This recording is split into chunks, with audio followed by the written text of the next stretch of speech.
Assalamualaikum warahmatullahi wabarakatuh. Saya Rininta Yunatasya dari kelas 12 IPS 3 ingin mempresentasikan tentang karangan ilmiah yang berjudul tentang sebab meletusnya Perang Teluk II. Pertama ada latar belakang dari Perang Teluk II. Pada Perang Teluk I, Irak menginvasi ke wilayah Iran, sedangkan pada Perang Teluk II, Irak melakukan invasi ke wilayah Kuwait. Peristiwa-peristiwa tersebut dinamakan Perang Teluk bukanlah tanpa alasan, sebab lokasi kejadiannya memang berdekatan dengan Teluk Persia. Perang Teluk yang pertama, kedua, atau ketiga lokasinya tidak jauh-jauh dari situ. Selain itu, negara-negara yang terlibat pun banyak dari daerah tersebut. Sebut saja Irak versus Iran di Perang Teluk I, Irak menginvasi Kuwait di Perang Teluk II, dan juga Amerika menginvasi Irak di Perang Teluk III. Lalu pasca dari Perang Teluk I melawan Iran, Irak janji kalau mereka tidak akan menginvasi negara-negara di sekitar Teluk Persia lagi. Mereka janji buat berdamai dengan negara-negara tetangga. Setahun kemudian, Irak yang waktu itu berada di bawah kepemimpinan Saddam Hussein akhirnya memiliki rencana buat menginvasi negara-negara tetangganya lagi. Setelah sebelumnya mencoba untuk menginvasi Iran, akhirnya negara-negara yang dipilih Irak adalah Kuwait, negara kecil yang ada di sebelah negara Irak.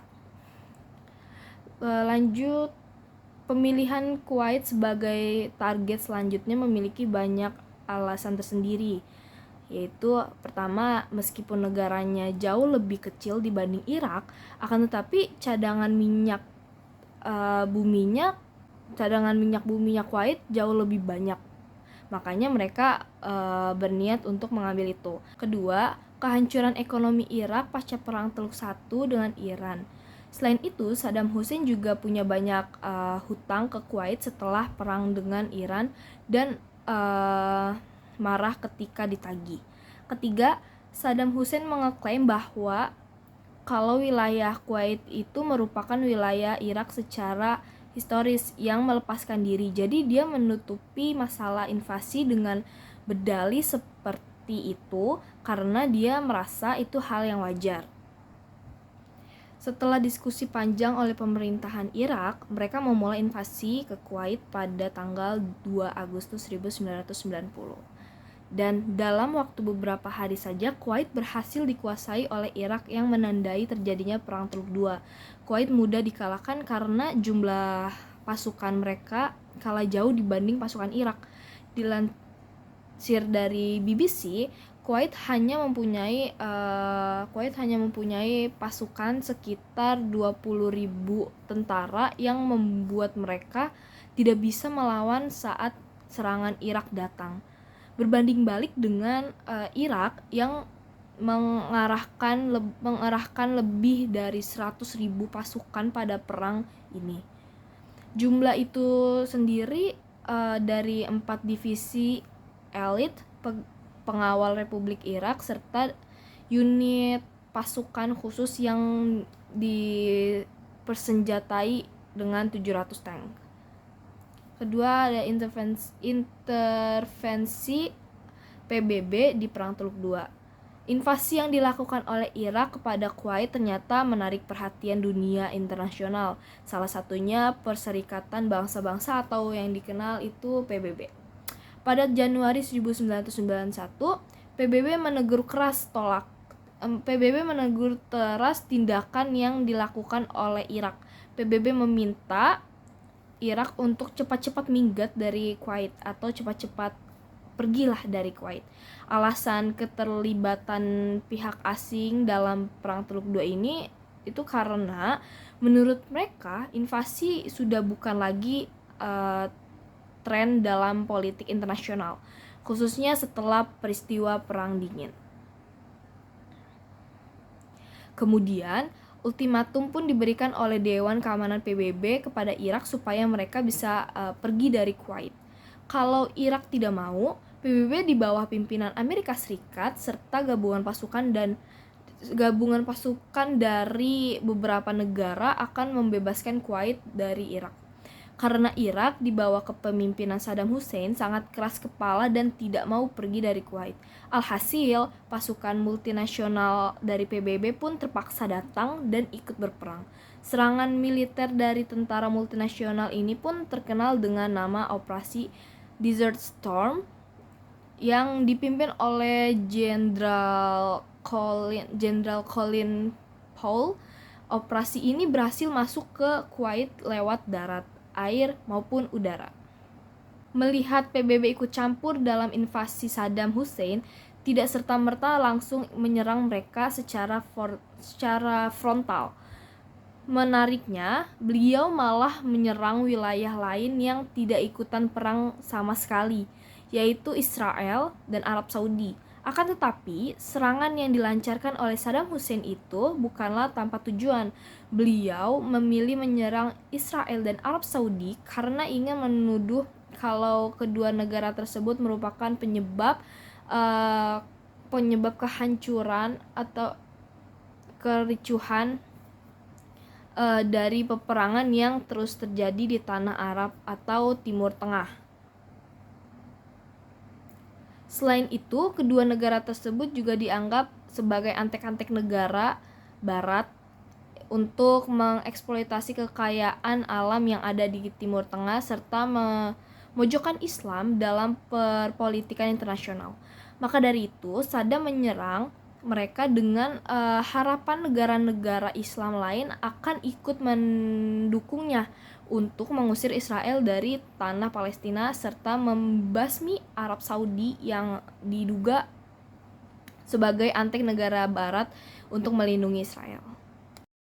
Lalu pada Februari 1991, segala usaha dari Irak berujung pada kegagalan. Hal itu karena Irak sudah tidak bisa lagi bertahan lebih lama dari gempuran tentara multinasional yang memiliki persenjataan lebih canggih. Alhasil, Irak harus menarik mundur pasukannya dari Kuwait dan hal tersebut kemudian menjadi tanda dan berakhirnya Perang Teluk II. Akan tetapi, mundurnya pasukan Irak dan Kuwait tidak membuat Saddam Hussein kecewa ataupun marah, karena sebaliknya beliau malah menganggap hal itu sebagai kemajuan karirnya sebagai tokoh politik. Karena sejak itu nama Saddam Hussein mulai diperhitungkan dengan ancaman di Timur Tengah. Dampak dari Perang Teluk II, pertama ada korban jiwa. Ada 148 tentara Amerika Serikat yang tewas di pertempuran, ditambah 457 lainnya mengalami luka-luka. Selain itu, tentara-tentara di negara lain yang tergabung dalam pasukan multinasional pun dikabarkan tewas sebanyak 100 orang ketika operasi Desert Storm. Menurut histori, dapat diasumsikan jumlah yang terbunuh mencapai 250 jiwa. mencapai 25.000 jiwa, ditambah lebih dari 75.000 tentara mengalami luka-luka. Selain para tentara, rakyat sipil Irak pun turut kena imbasnya. Diperkirakan sekitar 100.000 rakyat sipil tewas akibat luka-luka, kekurangan pangan, dan medis selama Perang Teluk II berlangsung. Tahun-tahun berikutnya sekitar 1 juta jiwa tewas akibat dampak dari sanksi embargo yang diberikan oleh PBB kepada Irak. Kedua, ada dampak keduanya ada embargo oleh PBB untuk Irak. Setelah resolusi Dewan Keamanan atau DK PBB nomor 660 yang disahkan ketika Irak mulai menginvasi Kuwait, DKPBB kemudian mengesahkan resolusi lagi. Kali ini resolusi nomor 678 yang sangat merugikan Irak. Dalam resolusi tersebut dijelaskan embargo ekonomi yang sebelumnya diterima Irak pada resolusi nomor 660 harus terus berlanjut, bahkan Irak sampai tidak boleh melakukan ekspor minyak Alhasil, minyak yang diproduksi hanya boleh diperjualbelikan di dalam negeri saja. Selain itu, Irak juga dilarang memproduksi senjata kimia dan juga biologis ataupun membangun instalasi persenjataan. Resolusi ini bertahan hingga 10 tahun sampai tahun 2001.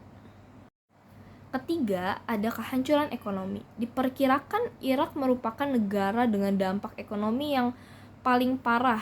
Secara kasar, Irak mengalami kerugian akibat perang ini diperkirakan mencapai angka 500 US dollar triliun. Selain itu, Irak juga wajib membayar kerugian yang kurang lebih mencapai angka 14 miliar US dollar. Tidak hanya Irak, Kuwait pun harus mengalami kerugian dari sisi ekonomi. Berbeda dengan Irak, Kuwait justru harus ikhlas kehilangan 300 dan 500 sumur minyak yang telah bumi hanguskan oleh Irak. Itu saja presentasi dari saya, kurang lebihnya mohon maaf. Wassalamualaikum warahmatullahi wabarakatuh.